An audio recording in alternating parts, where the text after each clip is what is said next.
자, 그러면 계속해서 네트워크 공정표에 대한 것을 한번 구체적으로 배워보도록 이렇게 하겠습니다. 자, 공정표의 종류를 쭉 배운 것 중에서 네트워크 공정표. 아무래도 시험에는 네트워크 공정표가 많이 나오기 때문에 자, 이것을 한 번씩 정리를 해보도록 하겠습니다. 자, 네트워크 공정표를 작성하는 데 있어서 기본적으로 네트워크를 구성하는 요소가 이제 세 가지가 있는데요. 자, 네트워크를 구성하는 요소는 크게 세 가지로, 자, 첫 번째 액티비티, 작업이라는 것이 있고, 그 다음에 이벤트, 결합점과 그리고 더미가 있습니다. 더미. 자, 그림에 나와 있는 간단한 공정표를 놓고 보시면 그 공정표에는 그와 같은 세 가지 요소가 다 포함이 되어 있는 것을 이렇게 볼 수가 있는 것이죠. 자, 그래서 네트워크 공정표라고 하는 것이 대표적으로 우리가 살펴볼 수 있는 것이, 자, 이와 같이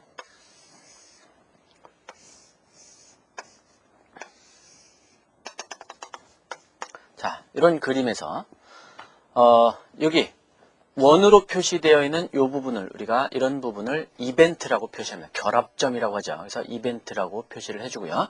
그 다음에 이벤트와 이벤트 사이에는 화살선이 나오는데 이 화살선의 종류가 이와 같이 실선으로 되어 있는 실선 화살선이 있고 점선 화살선이 있죠. 그래서 실선으로 표시된 것을 우리가 액티비티, 작업이라고 얘기를 해주고요. 그 다음에 점선 화살선을 우리가 덤이라고 얘기를 해줍니다. 그래서 네트워크를 구성하는 것은 액티비티와 그 다음에 이벤트 그리고 더미 이렇게 세 가지로 구성이 된다 하는 겁니다. 자, 첫 번째 액티비티 작업이라고 하는 것은 시간과 자원을 필요로 하는 부분입니다. 시간과 자원. 그 다음에 두 번째 결합점이라고 하는 것은 작업의 액티비티의 시작과 끝을 종료를 뜻하는 것이죠. 그래서 결국은 화살표의 시작점에도 결합점이 있어야 되고 화살표의 끝부분에도 결합점이 있어야 된다라는 것을 의미하는 것이죠. 그 다음에 더미죠. 더미는 작업은 아닙니다. 액티비티는 아닌데 작업의 상호간의 관계를 표시하는 것을 우리가 점선, 화살선으로 작업이나 시간의 요소는 없는 것이죠. 자, 이 더미만 여러분들이 잘 섭렵을 하면 꽉 잡아주면 더 이상 공정표에서는 어려움이 없게 되겠습니다. 그래서 더미에 신경을 좀 많이 쓰셔야겠습니다. 더미.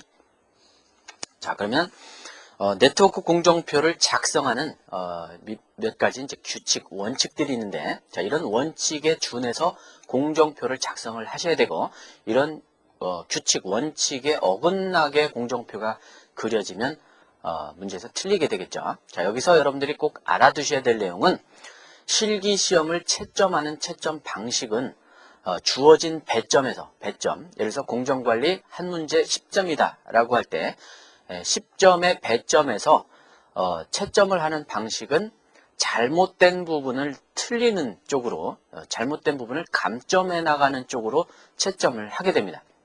그러니까 얼마를 주겠다라는 개념보다는 주어진 10점에서 무엇을 잘못하면 몇 점을 깎겠다 이런 쪽으로 출제가 된다, 채점이 된다라는 것을 염두에 두셔야 돼요.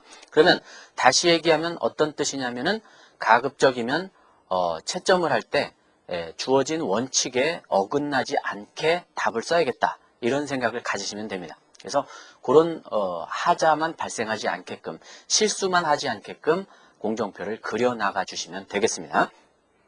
자, 네트워크 공정표를 작성하는 작성 원칙은 기본적인 원칙과 일반적인 규칙이 있습니다. 자, 여기에는 기본 원칙 4가지가 있는데요. 자, 공정의 원칙, 단계의 원칙, 그리고 활동의 원칙, 그 다음에 연결의 원칙, 4가지입니다. 자, 그러면 요 각각의 원칙에 대한 것을 교재에는 그림이 없지만 간단하게 살펴보고 그 다음에 기본 규칙으로 이렇게 넘어가도록 이렇게 하겠습니다. 자, 첫 번째 공정표를 그리는 첫 번째 원칙에는 공정 원칙입니다. 모든 작업은 순서에 따라서 배열하고 독립된 공정으로 간주되어야 된다라는 것이 공정의 원칙이 되겠습니다. 그래서 모든 공정이 반드시 수행되어야만 공사가 완료가 되는 이런 공정의 원칙이 되는 것이죠. 자, 그림에 나와 있는 것처럼 철근 조립과 철근 가공에서는 철근 가공이 되온 다음에 철근 조립이 돼야 되겠죠. 그렇죠? 그래서 그런 공정별 어떤 순서가 잘 맞지 않게 되면 안 된다라는 것이 공정의 원칙이 되겠습니다.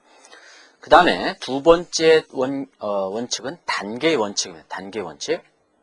그래서 작업의 시작과 끝은 반드시 이벤트, 결합점으로 연결이 돼야 된다라는 것입니다. 자, 여기서는 뭐 구체적인 내용을 여러분들이 암기하실 필요는 없고요. 혹시 공정표를 작성하는 원칙 4가지를 써라 그러면 타이틀만 써주실 수 있으면 되겠습니다. 자, 그 다음에 이제 단계의 원칙에서 작업이 완료되기 전에 후속 작업이 개시돼서는 안 된다라는 겁니다. 그래서 위에 나와 있는 것처럼 그와 같이 공정표의 결합점에서부터 화살표가 시작되는 것이 아니라 그와 같이 화살표의 중간에서 따서 이렇게 공정표를 그려서는 안 된다라는 것이 단계의 원칙이 되겠고요. 그 다음에 세 번째, 활동의 원칙입니다. 이벤트와 이벤트, 결합점. 원과 원 사이에는 반드시 하나의 액티비티만 존재해야 된다. 원과 원 사이에는 반드시 하나의 액티비티만 존재해야 된다라는 것이죠. 그래서 논리적으로 바로 더미가 필요로 하는 이유가 바로 여기에 있는 것입니다. 여기에. 자, 칠판에 그려져 있는 것처럼, 자, 이와 같이 그려져 있는 공정표는 맞는 공정표인데, 자, 예를 들어서 이 결합점과 이 결합점 사이에 이렇게 작업 하나만 있는 것이 아니라 이 작업도 이렇게 해서 만약에 그대로 결합점 없이 연결이 됐다라고 한다면 결합점과 결합점 사이에 이 작업 하나와 또 다른 하나의 작업이 같이 공존하게 되죠. 그러면 활동의 원칙에 위배된다라는 것이죠. 그래서 결합점과 결합점 사이에는 하나의 작업만 온다. 그러면 이렇게 갈 필요가 있는 작업은 어떻게 하라는 얘기냐면 둘 중에 하나는 이와 같이 결합점을 또다시 만들어서 이 작업은 결합점을 이것과 이것으로, 이 작업은 결합점을 이것과 이것으로 쓰게끔 이렇게 독립되도록 해주고, 그 다음에 이것과 이것은 연결을 해줘야 되니까 여기에 바로 더미가 필요한 것이죠. 그래서 논리적으로 바로 이 더미가 필요로 하는 이유가 바로 이 활동의 원칙에 있다. 이렇게 생각하시면 되겠습니다. 그 다음에 네 번째, 연결의 원칙. 액티비티는 시작점에서 종료점까지 반드시 연결해야 된다. 그래서 처음 개시되는 결합점 1에서부터 마지막 종료되는 결합점 1까지는 다 연결이 이루어져야 된다라는 것이 연결의 원칙이 되겠습니다. 자, 그러면 우리 교재에 나와 있는 것처럼 자, 일반적인 원칙에 준한 공정표가 그려져 있는 것을 볼 수가 있습니다. 자, 거기 원 안에 결합점에는 결합점 안에 번호가 부여되어 있죠. 맨 밑에 보면 이벤트 번호를 부여한다 이렇게 되어 있습니다. 자, 여기서 꼭 알아두셔야 될 내용은 이벤트에는 결합점에는 번호를 부여하는데 번호를 부여하는 우리는 그냥 넘버링을 한다 이렇게 붙여주는데 이 넘버링을 할 때는 1부터 시작해도 좋고 0부터 시작해도 좋습니다. 0부터 시작해도 좋고 1부터 시작해도 좋다. 그래서 우리는 가급적 0부터 그냥 시작하도록 이렇게 통일을 시키도록 하겠습니다. 자, 그 다음에 뭐 필요 이상으로 꺾지 않는다 뭐 이런 내용들이 쭉 적혀져 있는데 이것은 같이 한번 공정표를 그리면서 살펴보도록 하고요. 자, 그 다음에 이제 밑에 나와 있는 우리가 공정표를 작성하는 아주 기본적인 규칙 6가지를 우리가 한번 살펴보도록 하겠습니다. 아까 살펴본 4가지 원칙과도 일부 같은 내용들입니다. 구체적으로 살펴보도록 하죠. 자, 첫 번째, 작업의 시작점과 끝점은 이벤트로 표시해야 되고 이벤트와 이벤트 사이에는 하나의 액티비티만 존재해야 된다. 그러니 아까 살펴본 내용이죠. 하나의 액티비티만 존재해야 된다. 결합점 이벤트 1과 이벤트 2 사이에는 액티비티 하나만 존재해야 된다. 그런 얘기입니다. 자, 여기서 뭐가 필요하다고 그랬습니까? 더미가 나올 수가 있다라고 말씀을 드렸죠. 중복될 경우에는 액티비티가 중복될 경우에는 더미가 나올 수가 있다. 자, 두 번째, 결합점에 들어오는 선행 작업이 모두 완료되지 않으면 그 결합점에서 나가는 작업은 개시될 수가 없다. 아까 말씀드린 것처럼 작업이 결합점에서부터 출발해야지 화살표의 중간에서 이렇게 따오듯이 이렇게 그려서는 안 된다라는 것입니다. 자, 이 문장에서 선행 작업이라는 말이 나오는데 선행 작업. 자, 선행, 뭐 착한 일을 했다는 뜻이 아니고요. 여기서는 먼저 이루어진 작업을 우리가 선행 작업이라고 하는데요. 자, 우리가 여기서 작업의 관계들을 한번 간단하게 정리를 하고 넘어가도록 이렇게 하겠습니다.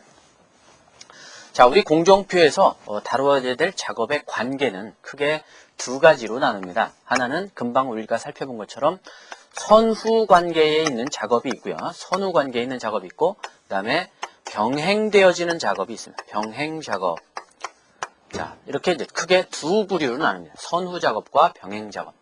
자, 선후 작업이라고 하는 것은 앞과 뒤에 있는 작업이다라는 것이죠. 그래서 자, 공정표를 이와 같이 일직선으로 이렇게 나란하게 그렸다고 볼 때, 자, 이와 같이 그려졌다라고 할 때, 여기 A 작업과 여기 B 작업이 이렇게 있다라고 한다면, 자, 나란히 있는 이 A 작업과 B 작업, 이 두 작업은 우리가 선후 관계에 있다. 이렇게 얘기를 해줍니다. 그래서 A 작업이 완료가 되어야 B 작업을 시작할 수 있다.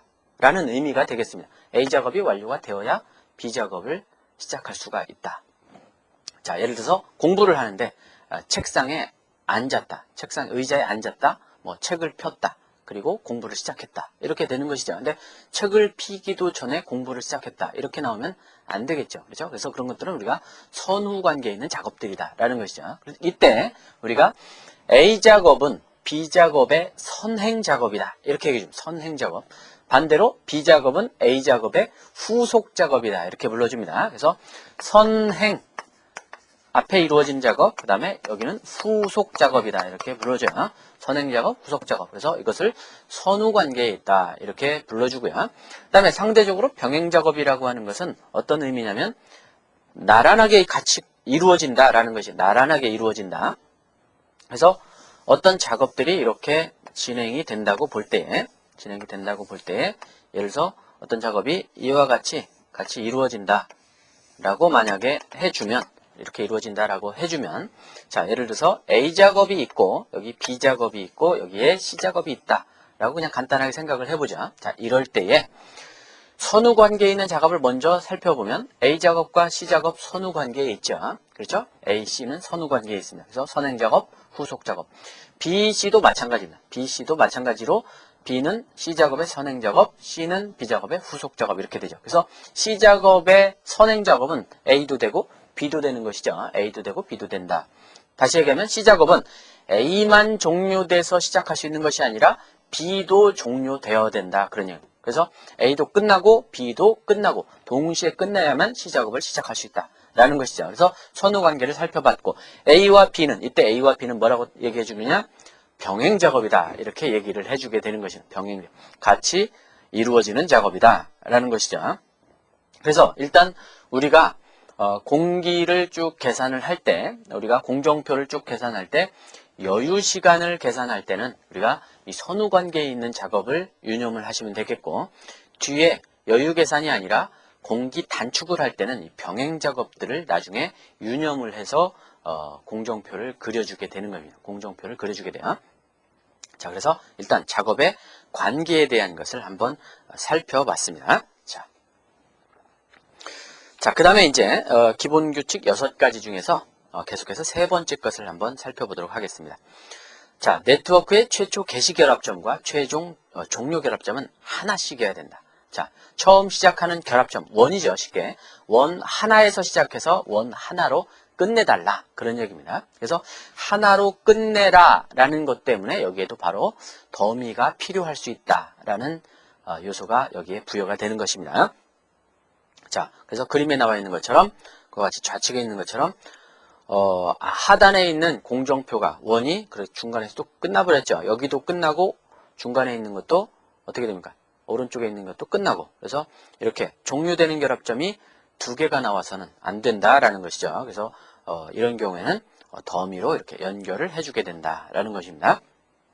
그 다음에 네 번째, 네트워크상 작업을 표시하는 화살선은 역진 또는 회송되어서는 안 된다. 그죠? 역진, 반대로 가거나 회송, 빙글빙글 돌거나 이래서는 안 된다. 그런 얘기입니다. 그래서 이것은 전자계산기, 컴퓨터를 이용하기 때문에 계속 반복하게 되게 되면 어떻게 됩니까? 루프에 빠져서 에러가 발생을 하게 되겠죠. 그래서 그렇게 돼서는 안 된다라는 것이고요. 이런 것들을 틀리는 경우는 수험생들에게 볼 수가 없었습니다. 자, 그 다음에 5번째, 가능한 한 작업의 상호간 교차를 피한다고 나와 있습니다. 가능한 한, 그와 같이 왼쪽에 있는 그림처럼 그렇게 작업과 작업, 즉 화살표가 겹치도록 교차되도록 하는 것은 피하라라는 뜻이죠. 근데 단서가 가능한 한이란 단서를 붙였습니다. 그래서 피할 수 있으면 반드시 피해야 되고요. 불가피한 경우에는 어쩔 수 없이 교차될 수도 있는 것이죠. 그래서 교재에 나와 있는 것을 보시면 교차된 경우도 있습니다. 그래서 교차된 경우도 시험에 출제됐었기 때문에 자, 이런 것도 한번 연습을 해볼 필요는 있겠죠. 그래서 부득이한 경우는 교차될 수도 있지만 그와 같이 우리 자료에 나와 있는 것처럼 교차를 피할 수 있으면 피해야 된다. 그런 뜻이고요. 자, 그 다음에 이제 6번째로 마지막으로 무의미한 더미는 피한다 라는 거예요. 무의미한 더미는 집어넣되 의미가 없는 더미는 안 된다라는 것이죠. 아무 때나 더미를 집어넣어서는 안 된다. 무의미한 더미는 피해야 된다. 실제 수험생들이 가장 어렵게 생각하고 틀리기 쉽고 실수하기 쉬운 부분이 바로 무의미한 더미, 이 부분이 되겠습니다. 그래서 이 부분을 잘 찾아내셔야 되는데 이것을 찾기가 쉽지는 않습니다. 쉽지는 않아요. 그래서 우리는 이렇게 약속을 하는 것이죠.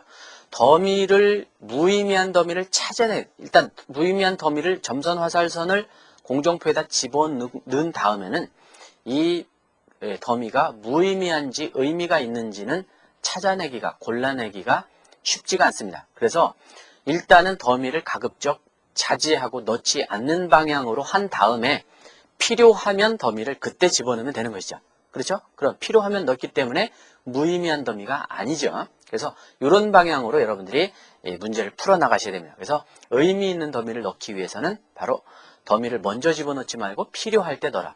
자, 그럼 필요할 때가 어떤 경우냐? 규칙 중에서 대표적으로 볼 수 있는 것이 첫 번째가 어떤 경우예요? 결합점과 결합점 사이에는 작업 하나만 있어야 된다. 두 개 이상 중복될 때는 바로 뭐가 들어와요? 더미가 들어온다는 얘기입니다. 더미가. 이때 더미를 넣어야 되고 이것은 의미 있는 더미가 되겠죠.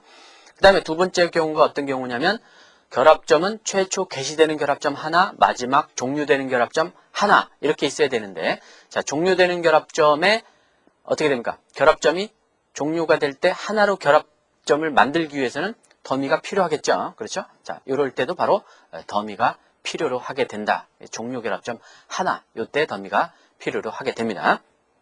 자, 그래서 일단 네트워크 공정표를 작성하는 기본 규칙을 한번 살펴봤습니다.